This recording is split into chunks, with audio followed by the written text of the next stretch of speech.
আসসালামু আলাইকুম বন্ধুরা, ওয়েলকাম টু নিহার্স কিচেন। আজ আমি আপনাদের চিকেন পকোড়া বানানো শেখাবো এক অভিনব স্টাইলে।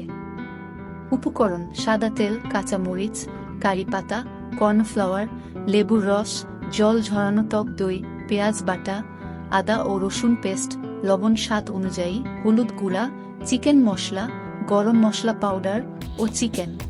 এইবার চিকেনটি একটি পাত্রের মধ্যে দিলাম, তার সাথে পেঁয়াজ বাটা, আদা রসুন পেস্ট, হলুদ গুঁড়া, গরম মশলা পাউডার, চিকেন মশলা ও লবণ দিলাম।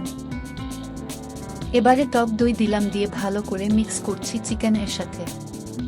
আর কর্নফ্লোর দিলাম ও তার সাথে 2 চা চামচ সাদা তেল।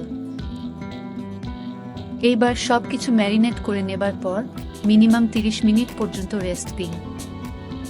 A few moments later. লেবুর রস ও গোলমরিচ গুঁড়ো দিচ্ছি, এটা দিলে চিকেন পকোড়ার স্বাদটা অসাধারণ লাগে। আপনি চাইলে এই মিশ্রণের সাথে সামান্য চিনিও দিতে পারেন।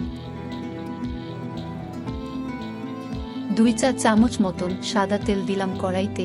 তেল গরম হলে ম্যারিনেট করা চিকেনগুলো আস্তে আস্তে তেলে ছাড়ুন ফ্রাই করার জন্য, আর আঁচটি মাঝারি রাখবেন। A few inches later. চিকেনটা সামান্য ভাজা ভাজা হলেই কড়াইতে কারি পাতা ও কাঁচা মরিচ দিন। এই দুটির কম্বিনেশন চিকেন পকোড়ার স্বাদটি অসাধারণ করে তোলে।